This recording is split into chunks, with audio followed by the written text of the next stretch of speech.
Esto es Hablando Bien y de Raíz, un lugar en el que hablamos de consejos, recomendaciones y uno que otro secreto del negocio inmobiliario para que puedas convertirte en un gran inversionista. Un espacio creado por Víctor Barrios. Bienvenidos a un episodio más de Hablando Bien y de Raíz. Este espacio creado especialmente para ti que estás escuchando y que te interesa aprender sobre bienes raíces, que quieres saber consejos, conocer datos y uno que otro secretito del negocio inmobiliario, como bien lo platicábamos en el episodio pasado con Carlos de Airbnb. Pero ahora vamos a estar indagando un poquito más allá del negocio inmobiliario, no tan centrado en la renta de Airbnb, aunque sí lo vamos a platicar, porque hoy no tenemos un invitado como tal, sino que tenemos muchos, ya que los invitados honorables de especial de hoy son ustedes. ¿Cómo? Pues bueno, decidí tomar algunas de las preguntas más frecuentes para resolverlas en este live, en este video que estamos grabando aquí, para que la puedan tener, para que lo puedan revisar cuando se topen con este tipo de preguntas. En el título, pues evidentemente trataré de poner de qué se trata. Pero bueno, el chiste es que lo tengan, que lo puedan escuchar en Spotify. Y sin más preámbulo, vámonos con estas preguntas que al final de cuentas es, de nuevo, un conglomerado de las preguntas o un resumen de las preguntas más comunes que me suelen hacer clientes, seguidores del canal, y que al final de cuentas yo veo el canal como una vía en la cual nos alimentamos entre todos mutuamente, porque hay veces que los mismos seguidores ponen ahí comentarios muy interesantes sobre temas en particular que tomo en los videos. Pero pues evidentemente en un video no puedo abarcar tanta información como la podría abarcar aquí o incluso en una sesión privada. Así que ya que ponen esos comentarios, pues nos sirve mucho para darnos retroalimentación, para ver justamente qué se nos pudo escapar o qué tema se generalizó mucho, pero que tienes que ahondarme un poquito más, ¿no? Entonces, vámonos con esta primera pregunta, que es: la inversión que yo haga, recordemos que estamos hablando de bienes raíces, mientras más invierta, mejores rendimientos me va a generar. Es decir, mientras compre una propiedad más costosa o mientras saque un crédito hipotecario más alto para adquirir una propiedad mejor que otra que no tiene tal costo, me va a generar mejores rendimientos. Y la respuesta así llana y sencilla es no, no necesariamente va a suceder esto. Muchas veces cuando tratamos de invertir en bienes raíces, y digo tratamos porque hay veces que nos quedamos a medio camino y que la inversión no sale a flote, empezamos a ver propiedades y nos damos cuenta de cosas que a veces pues se salen de nuestro control, como que no nos dieron un crédito hipotecario, como que las propiedades que podemos comprar con el presupuesto que tenemos no son las mejores, o simplemente no queremos invertir en una propiedad de ciertas características, vamos a decir una propiedad de una recámara, entonces decidimos esperarnos.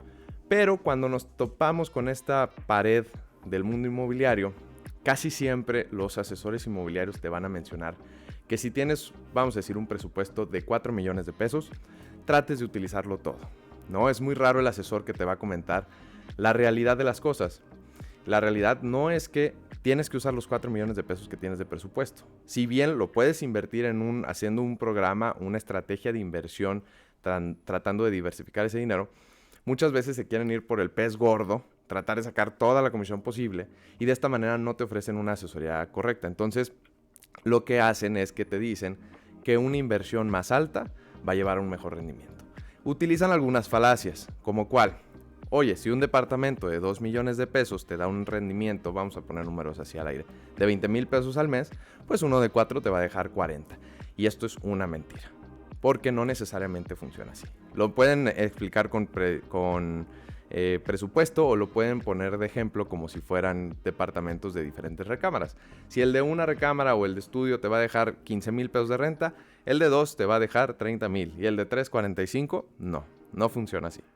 La realidad es que va a determinar el rendimiento otros factores, no la inversión. La inversión sí te ayuda, evidentemente, para saber qué tanto porcentaje de rendimiento vas a tener, pero no quiere decir que con base al precio de la propiedad es que vas a poder a fuerza catalogar el precio de renta que vas a estar percibiendo, ya sea renta a largo plazo o por Airbnb. Esto generalmente se usa mucho porque la estrategia que te dicen para saber cuánto vas a poder ofrecer tu departamento o en cuánto lo vas a ofrecer en renta es que calcules el 5% del valor del departamento. Sin embargo, esto no siempre se hace de esta manera. Es decir, no en todos los lugares se cumple esta regla. Hay lugares en donde te puede generar más y otros en menos. Ahora, un departamento, poniendo el mismo ejemplo de 2 recámaras, de 2 millones, de una recámara, por ejemplo, te puede estar generando 15,000 pesos por diversos factores. Hay zonas en donde la mayor demanda es departamentos de una recámara, porque la gente que viaja a esos lugares es parejas solas o personas solos o sea, que se van de mochilazo, o simplemente esa es la propiedad que más se renta porque las propiedades de 2 recámaras como que no les gustan. Puede ser también, o porque baja el costo de la renta. Eso también, si el mercado no te está permitiendo rentar departamentos o casas muy grandes, cuando haces depas de una recámara te ayuda a que se rente más fácil. Ahora, ¿dónde está el error? En creer que esa propiedad te va a generar más renta si le agregas otra recámara, ¿sale? Entonces, aquí ya empezamos a incrementar el costo de la propiedad, pero vamos a ver un ejemplo. Si esa propiedad me genera 15,000 pesos, la propiedad de 2 recámaras no necesariamente me va a generar 30. ¿Por qué? Porque quizá solamente estoy agregando una cama y un baño. O una cama, inclusive ni siquiera estoy agregando un baño, porque hay veces que tienen 2 recámaras y un solo baño. Entonces, si yo rento esa propiedad en 1,000 pesos la noche, la de 2 recámaras la estaré rentando en 1,400 o 1,500. Entonces ya estamos viendo que la inversión no justifica el retorno. Ahora, ¿qué otra cosa puede pasar por el cual las propiedades se incrementan el costo? No necesariamente tiene que ser por la cantidad de recámaras. Puede ser por los materiales que estén utilizando, por la ubicación que estén utilizando, o simplemente porque se le deschavetó a ese desarrollador, contrató un arquitecto increíble para hacer el proyecto y incurrió en costos que no se ven reflejados ni en la ubicación, ni en los materiales constructivos o los acabados que utilizaron, e incrementó el costo. Entonces, esto es sumamente importante porque quizá una ubicación atractiva sí justifica una mayor inversión, pero un material de mayor calidad a lo que estamos acostumbrados, que simplemente pudiera ser mayor lujo, no necesariamente te va a justificar, porque al turista que llega o a la persona que te renta posiblemente le dé igual si el piso es porcelanato imitación madera, o si es un mármol, o si es madera de verdad. Entonces, o si la barra es de granito o de cuarzo, me da exactamente lo mismo. Yo lo que quiero es un departamento en el cual dormir o en el cual poder hacer mi vida día a día. Lo mismo pasa con los materiales constructivos. Hay veces que a largo plazo sí pueden llegar a ser un factor beneficiante el que construyan con block, por ejemplo, las paredes o los muros entre habitaciones y otros departamentos en lugar de tabla roca. Pero no lo vas a ver, o sea, no vas a ver el beneficio en el inmediato. No es que ya solamente por esto estoy pagando más y por eso voy a rentar más, sino que te va ayudando en las reseñas que te van generando los mismos huéspedes, pero no necesariamente lo vas a ver reflejado. O puede ser que inclusive con la construcción de mejor calidad, con los materiales de mejor calidad, el departamento tiene una pésima ubicación y tiene una pésima vista, quizá para el exterior es muy oscuro, y de esta manera pues no tienes un buen comportamiento. Entonces ese es el primer punto y como que la pregunta de las más comunes que me hacen, sobre todo personas que tienen ahorrando ya un poco de tiempo, personas que recibieron una herencia, personas que a lo mejor recibieron, no sé, un premio, que eso nunca me ha tocado, sobre todo herencias y personas que han ahorrado, pero bueno, hablando de todos los casos que pudiera pasar, que tienen un presupuesto más alto del que ellos estaban pensando para invertir, o que simplemente quieren saber si les conviene comprar una propiedad de mejor o de más tamaño o de mejor calidad, hablando entre comillas, o diversificar. En estos casos yo siempre lo que recomiendo es, si es tu primera inversión, y estamos hablando de nuevo de propiedades como inversión, pensadas como inversión, no propiedades que se buscan para vivir, no propiedades que se buscan para poner tu negocio tú ahí, sino propiedades que se buscan con el fin de generar rentas. Entonces, aquí lo que yo recomiendo es, si es tu primera inversión, vete despacio, prueba, no te va a pasar nada si inviertes 2 millones y dejas otros 2 millones en un sete, por ejemplo, bueno, en setes, o en alguna inversión en un vehículo financiero que mantenga su valor solamente para que no pierda, no va a suceder nada. Puedes probar esa inversión y de esta manera te vas a dar cuenta si vale la pena hacer otra inversión en el mismo lugar, que de nuevo yo tampoco recomendaría eso, o mejor irse a probar suerte en otra zona. Quizá invertiste en Riviera Maya y ahora quieres probar suerte en otra zona. Yo te recomendaría entonces pues ir a buscar a Puerto Vallarta, puedes ir a buscar a Puerto Escondido, que es una zona que está creciendo mucho, puedes buscar en algún pueblo mágico, puedes buscar en La Paz, por ejemplo.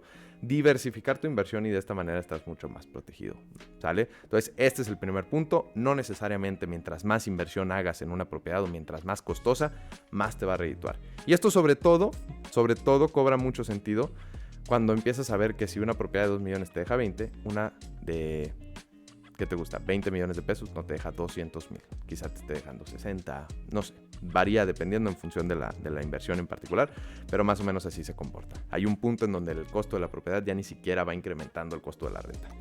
Esto tampoco funciona con hoteles o con oficinas o con consultorios. Estos sí tienen sí funcionan de manera diferente, ¿sale? Entonces, a menos que estemos hablando de que vas a invertir más, porque vas a invertir en un hotel pequeño, en alguna casa que está adecuada para oficinas o en alguna casa que está adecuada para hacer clínica, que tenga consultorios en renta, el hecho de que cueste más no te va a garantizar ninguna inversión más redituable, ¿vale? Entonces nos vamos con el siguiente punto. Otra de las dudas más comunes que me han hecho los seguidores del canal en los comentarios que he estado anotando o en mis consultas particulares es: ¿se puede comprar y que se pague sola la hipoteca?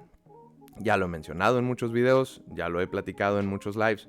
Sin embargo, siguen teniendo esta duda. Y la tienen por las enseñanzas de un libro muy famoso que se llama Padre Rico, Padre Pobre, de Robert Kiyosaki, en el cual menciona una estrategia en la cual en Estados Unidos sí funciona, pero desconfían de que en México, de entrada ya se dieron cuenta que en México no funciona. Ese es el primer paso, como amigo, date cuenta, amiga, date cuenta. No se puede hacer como en Estados Unidos el negocio inmobiliario en México. El siguiente paso que sigue después de ese es preguntarse, ¿se puede hacer en México? Y esto tiene varios puntos de vista desde dónde verlo, o el ponerle peros y trabas a esta estrategia, porque o necesitas mucho enganche o necesitas encontrar una propiedad muy particular que te ayude a generarlo, o quizá las tasas de interés nunca te van a ayudar y por más enganche que des no se va a poder. No. Tampoco te voy a decir o te voy a mentir en decirte que todas las propiedades que cumplan ciertos requisitos, como que des el 30% de enganche y que estén en preventa, te van a ayudar a que se pague sola con la renta, porque eso sería una mentira. Hay propiedades que aunque compres en la primera etapa, te hagan el 5%, 10% de descuento y tú des el 45% de renta, no se van a pagar solas. ¿Como cuáles? Por ejemplo, seguramente me van a preguntar, como propiedades de lujo. Volvemos al punto número 1.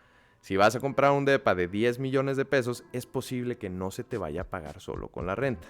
Habría que revisarlo, pero posiblemente no lo vaya a hacer. Entonces, sí hay ciertos factores, sí se puede, y ahí te va qué es lo que tienes que revisar.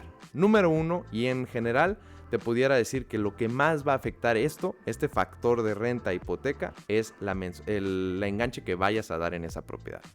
Yo recomiendo dar más del 30%.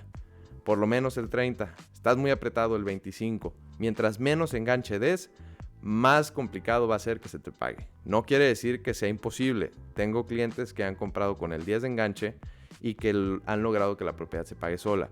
Obviamente hay detrás esto en propiedades de renta vacacional, en un momento muy adecuado, en una zona muy adecuada, con ciertas características que compraron el bien y con un administrador de bienes raíces, de administrador de rentas vacacionales que hizo un muy buen trabajo. Pero no quiere decir que no se pueda. Simplemente te estoy dando los factores que te van a ayudar a lograrlo, como ese, dar 30% mínimo de enganche.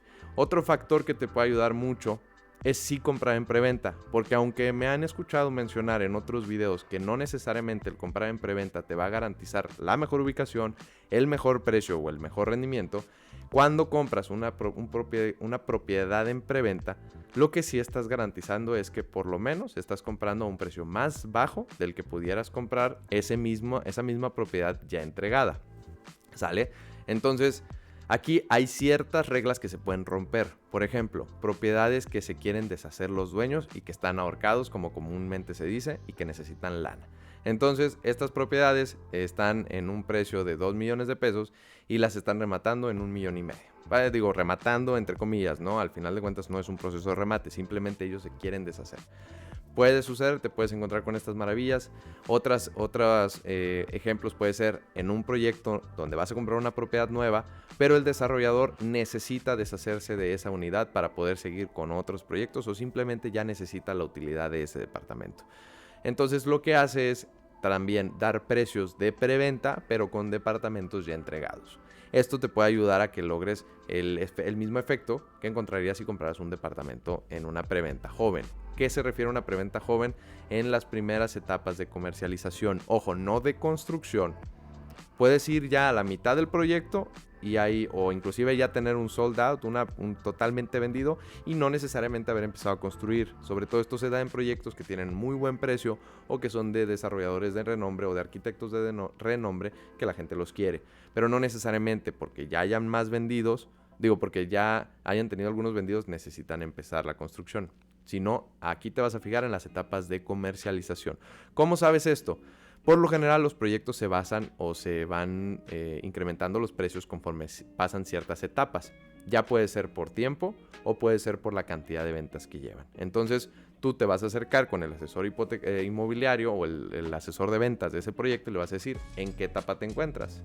Si te dicen que es Friends and Family, le vas a preguntar qué tantos aumentos o incrementos de precio han tenido.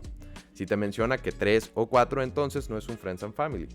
Si te menciona que ninguno, entonces sí es un Friends and Family posiblemente. Y se le dice Friends and Family coloquialmente, pero realmente es simplemente una etapa joven de comercialización. Entonces, 1, para que la renta se pague sola con la hipoteca o tratar de hacerlo es dar un 30% o más de enganche, por lo menos, o tratar de hacerlo. Número 2, entrar en una preventa joven. Número 3, ver el mercado. Es impresionante la cantidad de personas que compran una propiedad en renta para renta vacacional o inclusive para renta tradicional y no se detienen a ver el mercado. Porque una cosa es lo que te digan las personas que te quieren vender ese proyecto, los asesores del proyecto, los asesores de venta, y otra cosa es tu asesor inmobiliario que te diga cómo se está comportando el mercado. Tú mismo puedes ser tu asesor inmobiliario. ¿Cómo? Si es un proyecto que ya está que ya se está entregando o una casa o un departamento nuevo, es muy sencillo. Te metes a los portales inmobiliarios. ¿Cuáles son los portales inmobiliarios? Inmuebles 24, La Moody, Casas y Terrenos, Viva Anuncios, X y Y. Yo subí por ahí uno que se llama Easy Broker, que es un conglomerado que es más como para asesores inmobiliarios, pero lo pueden usar cualquier persona. No necesita ser un asesor inmobiliario para tener cuenta y ver el mercado. Entonces, lo que vas a revisar es encontrar propiedades con características similares a la que quieres comprar y confirmar en cuánto se están rentando.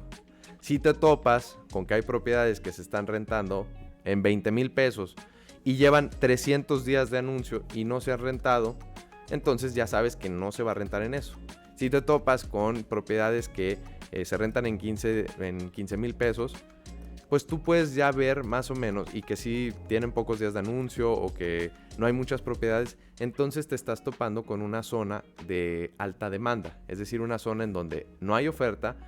Y pues bueno, la demanda sí es un poquito más difícil de medirla porque realmente los portales no te la van a decir, pero por lo general, si hay propiedades a la renta y empiezas a ver anuncios y luego los anuncios ya no están disponibles, porque cuando tú te metes a Google, por ejemplo, te pueden aparecer los anuncios, las ligas, y cuando te metes te dice anuncio no disponible. Esto quiere decir que ya quitaron ese anuncio o porque se rentó o porque no se lo dieron. Pero bueno, al final de cuentas no está ese anuncio, ¿no? Entonces, de esta manera tú te vas dando cuenta cómo se está comportando el mercado y cuánto están ofreciendo las propiedades. Y tú puedes sacar un promedio, puedes decir, bueno, hay desde 12,000 pesos hasta 20,000 pesos con características similares a la mía. De entrada eso es un rango muy alto, por lo general no te vas a encontrar eso.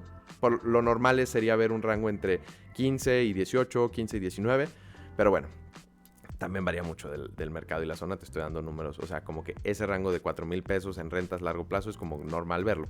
Ahora, entonces lo que vas a hacer es revisar ese rango y tú ya decides, ok, tengo una propiedad que me costó 2 millones de pesos, voy a dar tanto de enganche y mi simulador hipotecario del asesor hipotecario que estoy trabajando con me dice que voy a pagar tanto de renta. Entonces ya puedes decir, oye, si me compro esta propiedad la tendría que vender en 18,000, la tenía que rentar en 18,000 pesos para que me sea negocio.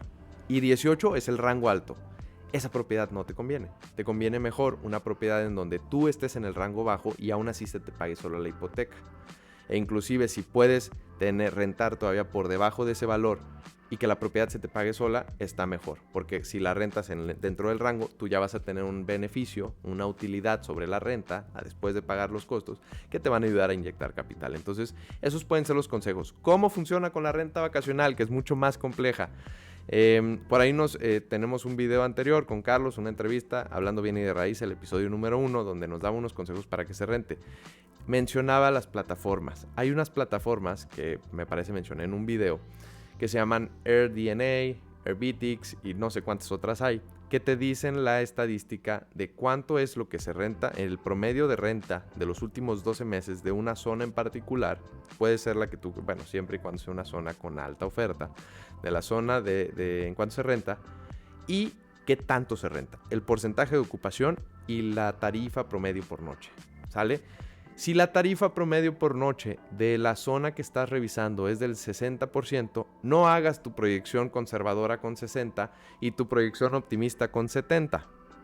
Haz tu proyección conservadora con 15 puntos debajo de la ocupación, es decir, si está en 60, tú hazla con 45. Y la conservadora, hazla con 35 o 40. Es decir, que tu proyección sea lo suficientemente conservadora para que un escenario optimista fuera la realidad de lo que está sucediendo hoy. De esta manera no vas a tener este gap, bueno, vas a cortar el riesgo que pueda haber entre es que yo pensé que me iba a generar tanto porque están los números, porque si se supone que así está el mercado. ¿Por qué? El primer año de una propiedad generalmente es un poco lento en la renta. Te vas a tardar en posicionar la propiedad. Generalmente vas a dar precios más atractivos para que se pueda rentar más y que tengas reseñas y que empiece a girar. Vas a hacer esta fuerza, esta inercia que va a empezar a generar más rentas. Entonces, no puedes esperar obtener los rendimientos que se están obteniendo de manera natural en el mercado. Esto te ayuda a que el día de mañana, que sí los obtengas, porque me consta que se puede y me consta que es, o sea, que es lograble desde el día cero, bueno, no desde el día cero, sino desde el primer año, obtener estos rendimientos o estas estadísticas de ocupación promedio y de rentabilidad promedio, pero te va a ayudar a que en ese momento te lleves una grata sorpresa y tu inversión, como la hiciste planeando o la hiciste pensando en que te iba a ir peor de lo que te está diciendo el mercado, a la mejor te puede ir mejor. Y si te va como te va el mercado, no te preocupas. Y si te va como tú planeaste, que a ver, es de nuevo, la proyección conservadora que te estoy diciendo que hagas es debajo de los parámetros del mercado, vas a estar tranquilo porque no te apresuraste a hacer una inversión con los números que marcaba el mercado. Esto es importante, ¿sale? Entonces, sí revísenlo de esta forma y si la ocupación promedio de una zona es del 60%, con una tarifa por noche de $60, pues ya sabes qué hacer, ¿no? Baja la tarifa y baja el porcentaje y de esta manera tu inversión va a estar mucho más segura de que sí se pague sola con la renta, ¿sale? Sí se puede hacer, sí es lograble en México, lograble, pero tienes que tomarte el tiempo para revisar. Y en el momento que te encuentres con una opción que es viable, que ya hiciste los números y te dan, no te la pienses tanto, porque muchas veces el error ni siquiera está en tratar de encontrar la propiedad, sino que cuando la encontramos no tomamos acción y pues bueno, si ya la encontraste tú, hay más personas que saben estos trucos que te la pueden ganar. Entonces es importante sí tomar acción y si solo estás revisando el mercado, pues bueno, ya no hay ningún problema. Cuando se pueda, tomarás la decisión, ¿vale? Nos vamos con la siguiente pregunta. Estamos hablando de qué opción es mejor, si rentar a largo plazo o rentar por Airbnb. Muchas veces me han preguntado que tienen un presupuesto, que quieren invertir en una propiedad que les genere rentas, que se pague sola con la hipoteca, que se pague sola la hipoteca con la renta. Y me dicen, ¿qué me conviene más? ¿Rentar a largo plazo o rentar por Airbnb? Definitivamente rentar por Airbnb suena más atractivo y en general pudieras pensar que es una mejor inversión. Pero te voy a platicar el caso específico de un cliente que tiene una propiedad en Playa del Carmen y es un departamento que se renta aproximadamente entre 12 y 13,500. ¿Por qué aproximadamente?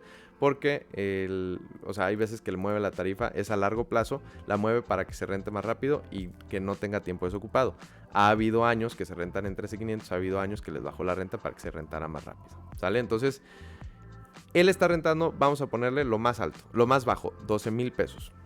Y si quisiera hacer el ejercicio, hicimos más o menos cuánto se estaba rentando la zona por renta vacacional, cuánto era la ocupación promedio y cuánto tendría que rentar cada noche con la ocupación que hay para que le fuera viable cambiarse a Airbnb. Los datos de ese momento nos dieron que tendría que haber rentado 25 noches con la ocupación, con la tarifa que tenía, que era una ocupación del 60%. Entonces, o rentaba 25 noches con la tarifa que tenía, o tenía que subir mucho el precio y salirse de mercado para poder rentar con el 60% de ocupación y que equiparara la renta. No me acuerdo exactamente de los números, pero lo tengo muy presente porque fue impactante para el cliente darse cuenta que estaba haciendo lo correcto, que la renta a largo plazo le generaba más renta o más rédito que la renta vacacional. Entonces, de nuevo, el ejemplo es que él rentaba en 12 y si quería rentar por Airbnb o rentaba muy caro para poder tener, o sea, con base a la ocupación que había y se iba a salir del mercado, entonces eso era imposible, o tenía que rentar 25 noches del mes, entonces solamente para obtener la misma rentabilidad que ya tenía con la renta a largo plazo. No siempre es la mejor opción rentar por Airbnb. Otro caso que me da mucha risa a mí revisar es, tengo una propiedad, la quiero adecuar para rentar por Airbnb. ¿Y dónde está tu propiedad? En un lugar que nadie quiere rentar por Airbnb. Y luego se empiezan a dar estas justificaciones internas en, tengo estas características y mira, estos departamentos están muy similares a lo que yo pudiera hacer en esta casa para adecuarlo. Sí, pero esos departamentos están en una zona que se renta, que es de alta demanda para Airbnb. Tu propiedad no lo está. Y entonces lo que puedes hacer ahí es empezar a descubrir otros mercados que te ayuden o que te funcionen. Si tienes un departamento en donde no tienes otro giro más que el de renta casa-habitación, aquí también, pequeño paréntesis, muchas veces me preguntan en los contratos de compraventa de los desarrolladores, oye, es que dice el contrato que la propiedad está específicamente diseñada para uso casa-habitación, ¿qué pasa si yo rento por Airbnb? ¿Voy a tener problemas? No. Más bien, esta cláusula viene porque hay personas que quieren rentar para oficinas o que quieren rentar para un negocio. Eso no se pudiera hacer, pero el rentar por Airbnb sí se puede hacer, ¿no? Fin del paréntesis, fin del comunicado. Entonces, si tu casa o tu departamento está en una zona en donde solo se puede rentar, ya sea a largo plazo o corto plazo, la tienes muy sencilla. Revisa cuánto es la tarifa que pudieras estar rentando por Airbnb y qué promedio de ocupación tienes y haz los números de cuánto es. O sea, ¿qué tanta diferencia hay comparada a la renta normal de esa propiedad? Vamos a decir que compras una casa que te puede generar 20,000 pesos de renta. Es una casa de 3 recámaras. Entonces, este punto es importante porque muchas veces entra en factor mientras más huéspedes, más pudieras rentar. Y es hipotético porque esto solo funciona en las propiedades que son genuinamente de vacaciones y para grupos. Entonces, en las ciudades, por lo general, esto no funciona. Y las casas que se rentan para ese tipo de propiedades, o sea, las propiedades que se rentan de esas características de muchas habitaciones, generalmente son para fiestas. Y no te conviene eso. Ahí sí te diría no. Pero bueno, vamos a regresarnos, rebobinar. Tienes una casa que se renta en 20,000 pesos. ¿En cuánto tendrías que rentar esa casa?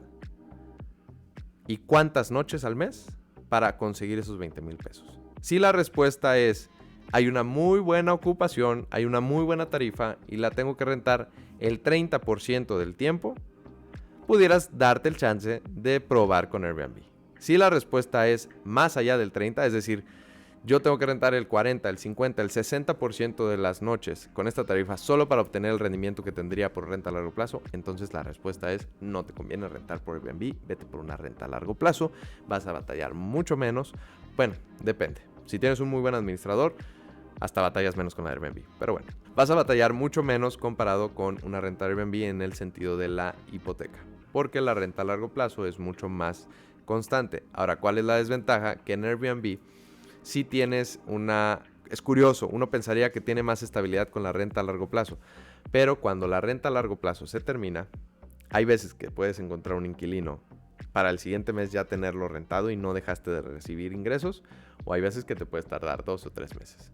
Caso contrario, Airbnb, por lo general, aunque sea ocupación o temporada baja, sí vas a tener ingresos. Pero la norma que te podría dar o la ecuación que te podría dar, que no es una ecuación, simplemente es revisar, es qué tanto porcentaje necesitas de ocupación y de renta de esa propiedad cada mes para llegar a la renta a largo plazo.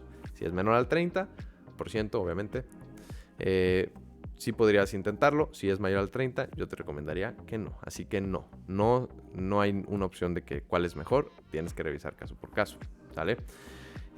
Y vámonos con esta última pregunta ya para terminar este espacio, que a mí en lo personal me intriga conocer la opinión de muchas personas, porque hay veces que no entendemos bien los conceptos o que hemos escuchado y no nos metemos a revisar exactamente qué significan las cosas, y creo que a muchos de ustedes les va a llamar la atención. Hay una burbuja en México, y aquí lo puedes traspasar hay una burbuja en Guadalajara, hay una burbuja en Ciudad de México, hay una burbuja en Tulum, hay una burbuja en Los Cabos, hay una burbuja en México en general en el sector vivienda. Y si va a estallar, van a bajar los precios. ¿Qué va a suceder si compro una propiedad y estalla la burbuja? Todo eso y más en este canal. Ahí les va. Entendamos primero qué es una burbuja. Según el significado, una burbuja inmobiliaria es cuando los precios de las propiedades suben mucho más que los demás servicios y productos en general. Es decir, oye, no está subiendo nada. La gasolina sigue igual. Las tortillas siguen igual. Los servicios, las consultas médicas siguen igual. Pero las propiedades están al doble de lo que costaban el año pasado. Ahí hay una burbuja. Eso es una burbuja. Oye, las propiedades subieron un 20%, un 15%, un 30% del año pasado. Pero la gasolina también subió en una proporción. Los servicios también subieron. La inscripción del club deportivo también subió. Todo subió igual porque la inflación ayudó a que subieran los precios. No es una burbuja. Bueno, también hay que ver la relación, porque una cosa es que los precios te estén subiendo con la inflación y generalmente se van a manchar un poquito más. No es que las cosas suban con la inflación, suben un poquito más.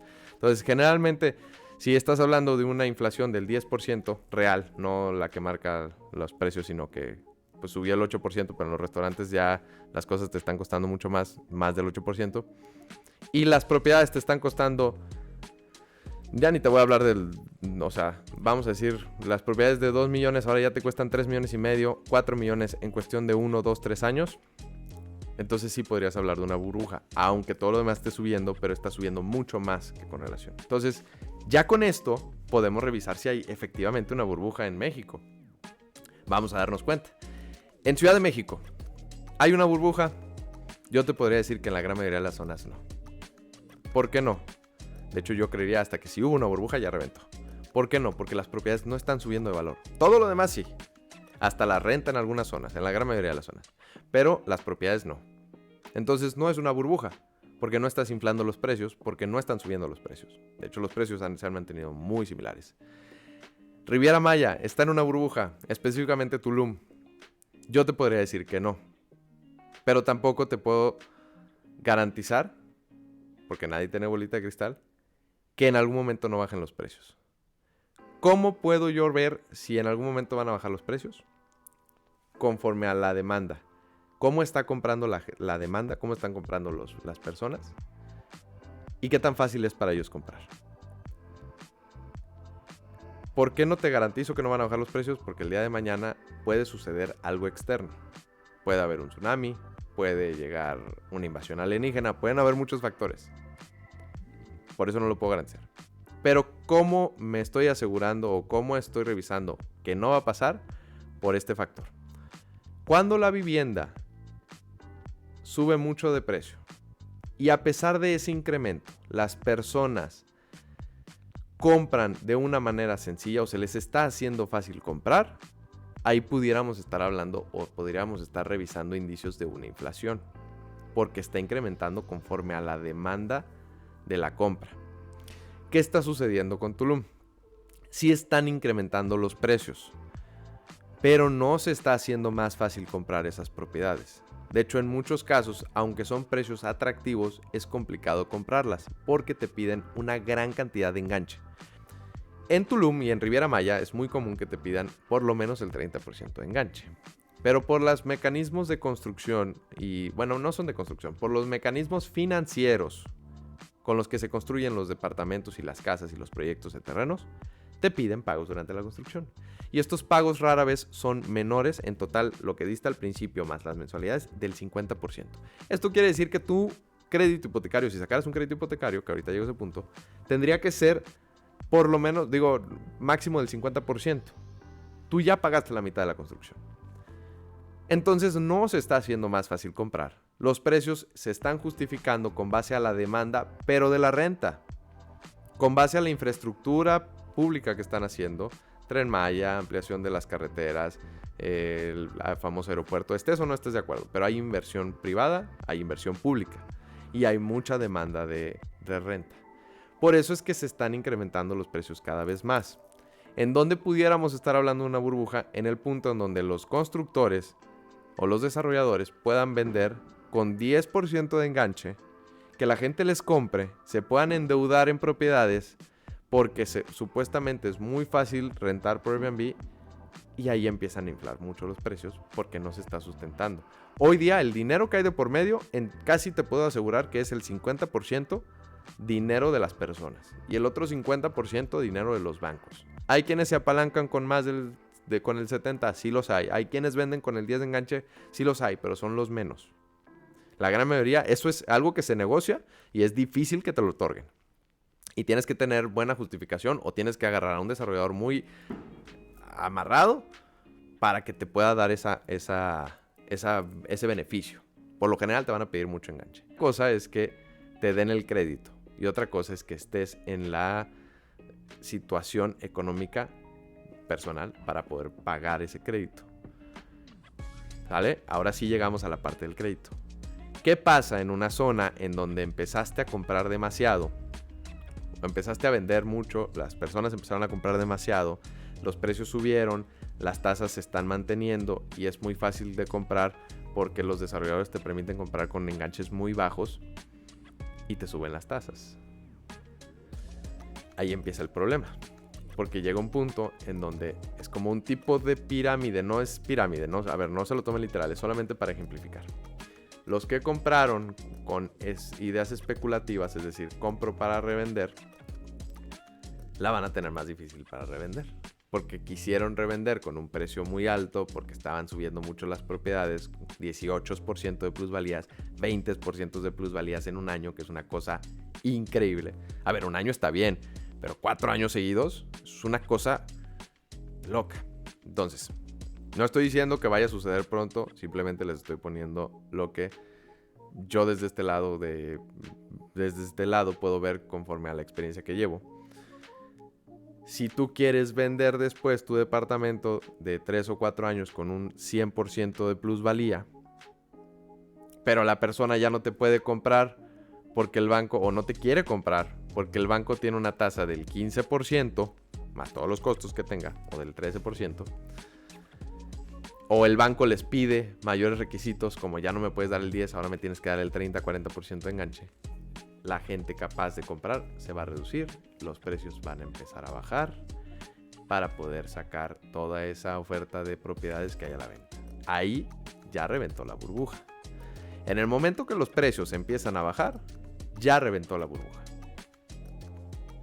Por eso digo que en Ciudad de México quizás había una burbuja que ya reventó, pero no bajaron los precios, simplemente se mantuvieron. Pero sí bajaron. Sí bajaron porque la inflación no es, o sea, si no subiste de precio, bajaste tu precio. Porque no es lo mismo 100 pesos de hace un año que 100 pesos de hoy. Entonces, ¿qué pasa si las personas que están comprando sí tienen la capacidad de pagar esos departamentos? Entonces, las propiedades tienen un sustento, tienen una justificación. Bueno, en algún momento, si llega a pasar lo del incremento de las tasas y la gente deja de comprar, pues si si los precios no se empiezan a vender en ese entonces y a la gente no le urge venderlos, pues no los va a vender. Pero generalmente, como las propiedades se compran por especulación, pues sí, puede pasar lo de la burbuja. Hasta hoy día no hay ciudad que yo haya visto en donde haya una burbuja. Hay micro burbujas, en donde las propiedades sí bajan de valor por X o por Y factor. No necesariamente por el tema de los créditos. Pero sí hay ciudades en donde se dieron micro burbujas. A nivel general, no hay como tal una burbuja todavía en México. Porque los precios están subiendo con la misma proporción que está subiendo todo lo demás. Si estuviéramos hablando nada más de los precios de las propiedades, pudiéramos decir que es una burbuja, ¿sale? Entonces, ¿cómo identificar la burbuja? Ya lo vimos. Cuando las propiedades empiezan a vender con mucho apalancamiento, empiezan a subir mucho y no hay como tal un sustento de infraestructura detrás, ¿no? Ahora, ¿qué pasa en ciudades donde sí empiezan a subir mucho y empiezan a dar precios o maneras de comprar muy fáciles? Pero esto se da por causa de que el gobierno incentivó algo o de que la industria privada hizo algo y necesita que gente viva ahí más cerca de una planta, por ejemplo. Ahí no es una burbuja. Ahí evidentemente hay un motivo por el cual los precios están subiendo altísimos. Y va a llegar a un punto. Por eso es que mucha gente se confunde entre burbuja y periodo de crecimiento. No es lo mismo una burbuja que un ciclo. Sí hay ciclos económicos. En las propiedades inmobiliarias tienes los ciclos de consolidación, por así decirlo, que es una curvita en donde la ciudad o el pueblo o lo que quieras se está consolidando, estabilización y luego llega a su declive. No hemos tenido el suficiente crecimiento en México económico, ni siquiera me refiero a de bienes inmuebles, económico, como para ver declives a nivel nacional. Yo te puedo decir de algunas ciudades que han tenido declives en sus zonas, por lo general en los centros. ¿Por qué? Porque la gente se empezó a ir a vivir a las afueras. Y entonces los centros empezaron a decaer, se volvieron lugares inseguros, se volvieron lugares que la gente no quería vivir ahí. Y hoy pues ya hay como empieza otro ciclo de crecimiento. ¿Sí? Pero eso es un ciclo. No quiere decir que sea una burbuja. Las burbujas van relacionadas con un tema mucho más financiero. Me refiero a la forma de comprar y el riesgo que hay inherente a esa forma de comprar. Y los ciclos simplemente son ciclos de comportamiento de las ciudades. Entonces hoy estamos viviendo en la gran mayoría de las ciudades un repoblamiento de los centros y por eso estamos en un crecimiento. Pero no quiere decir que sea una burbuja. ¿Sale? Pues muy bien, hasta aquí le vamos a cortar el video de hoy. Espero les haya gustado, espero hayan aprendido muchas cosas nuevas, espero les haya servido de algo o les sirva de algo esta información si están pensando en hacer una inversión. Recuerden darle me gusta, dejar en los comentarios si tienen alguna duda, algún comentario, algún tema que les gustaría que hablara, porque posiblemente tu duda pueda aparecer en el siguiente video y va a ayudar a muchas personas porque esto es como un salón. Si tú tienes la duda, es posible que más de otra persona tenga la misma duda. Y como en el salón, yo sé que me van a seguir preguntando por estos temas, pero yo no tengo problema en resolverlos y en mandarlos a este video para que lo vean. Así que, de nuevo, denle like, denle me gusta y compartir. Y nos vemos en el siguiente video. Muy bien. Acabamos. No, tengo que ponerle acá.